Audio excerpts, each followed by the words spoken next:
ജസീം ഇപ്പോൾ അല്ലമീൻ എന്നുള്ളതാണ്. തിരുവനന്തപുരത്ത് നിന്ന് തുടരുകയാണ്. അല്ലമീൻ, തിരുവനന്തപുരത്തെ സ്ഥിതി അതീവ ദയനീയമാണ്. രാവിലെ മുതൽ ദൃശ്യങ്ങൾ പലതായി വരുന്നു. ഇപ്പോഴത്തെ അവസ്ഥ എന്താണ്?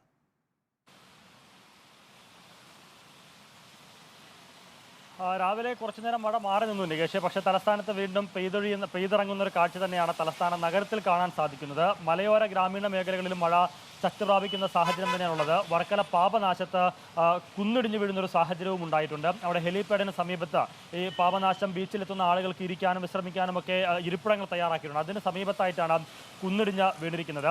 ഇന്നലെ ഉച്ചയ്ക്ക് ശേഷം ഉള്ള സാഹചര്യം നോക്കുകയാണെങ്കിൽ തിരുവനന്തപുരത്ത് പൊതുവിൽ മഴ ഒന്ന് കുറഞ്ഞിട്ടുണ്ട്. മഴയുടെ തോതൊന്ന് കുറഞ്ഞിട്ടുണ്ട്. അതുകൊണ്ട് തന്നെ വലിയ വെള്ളക്കെട്ടുകളോ ആ രീതിയിലുള്ള ഗുരുതരമായ പ്രശ്നങ്ങളോ, സാധാരണ നല്ല രീതിയിൽ മഴ പെയ്താൽ തലസ്ഥാനം വെള്ളത്തിൽ മുങ്ങുന്നൊരു കാഴ്ചയാണ്.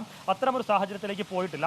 മിനിഞ്ഞാന്നും നാലാന്നുമൊക്കെ പെയ്ത മഴയത്ത് വെള്ളം കയറിടങ്ങളിൽ നിന്നൊക്കെ വെള്ളം ഇറങ്ങി തുടങ്ങുകയും ചെയ്തിട്ടുണ്ട്. പക്ഷേ ഇപ്പോൾ മഴ കനക്കുന്നൊരു സാഹചര്യമുണ്ട്. ഈ നിലയിൽ മഴ തുടരുകയാണെങ്കിൽ വലിയ പ്രതിസന്ധി തലസ്ഥാന നഗരത്തിൽ വീണ്ടും രൂപപ്പെടുമെന്നുള്ള കാര്യത്തിൽ സംശയമില്ല. കാലാവസ്ഥാ നിരീക്ഷണ കേന്ദ്രം അറിയിച്ചിരിക്കുന്നത് സംസ്ഥാനത്ത് ഇന്ന് എല്ലാ ജില്ലകളിലും മഴയുണ്ടാകുമെന്നുള്ളതാണ്. അതിൽ എറണാകുളം മുതൽ വയനാട് വരെ ഓറഞ്ച് അലർട്ടാണ് പ്രഖ്യാപിച്ചിരിക്കുന്നത്. അതിശക്തമായിട്ടുള്ള മഴയ്ക്ക് സാധ്യത കൽപ്പിക്കുന്നുണ്ട്.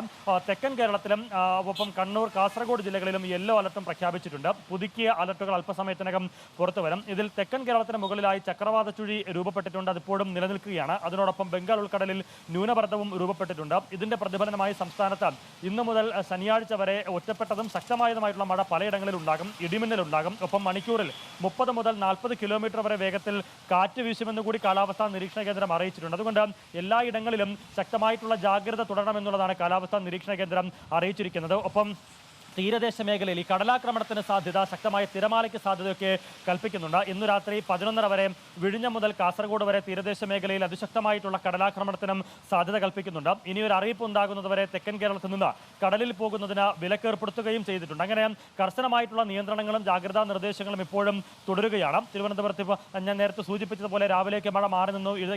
ഒരു ഇടവേള വീണ്ടും മഴ ശക്തി പ്രാപിക്കുന്നു. ഇപ്പോൾ വീണ്ടും മഴ മാറുന്നുണ്ട്. പക്ഷേ ഇതിങ്ങനെ വിട്ടുവിട്ട് നിൽക്കുകയാണ്. പൂർണ്ണമായും മഴ മാറിയിട്ടില്ല. ഏതായാലും വേനൽ മഴ ശക്തി പ്രാപിച്ച് തന്നെ തുടരുകയാണ്. അത് വരും ദിവസങ്ങളിലും തുടരുമെന്ന് തന്നെയാണ് കാലാവസ്ഥാ നിരീക്ഷണ കേന്ദ്രം അറിയിച്ചിരിക്കുന്നത്. ഒപ്പം ഈ മാസം അവസാനത്തോടു കൂടിയും കാലവർഷവും എത്തും. ഈ വേനൽ മഴ ശക്തി പ്രാപിച്ചത് കാലവർഷത്തിലേക്ക് ലയിക്കുമെന്നുള്ളതാണ് കാലാവസ്ഥാ നിരീക്ഷണ കേന്ദ്രം അറിയിച്ചിട്ടുള്ളത്. ഏതായാലും വരും ദിവസങ്ങളിലും ശക്തമായിട്ടുള്ള മഴ തുടരും. ഏറ്റവും പുതുക്കിയ മഴ മുന്നറിയിപ്പുകൾ അല്പസമയത്തിനകം കാലാവസ്ഥാ തിരുവനന്തപുരത്ത് നിന്ന് വിശദാംശങ്ങൾ നൽകുന്നത്.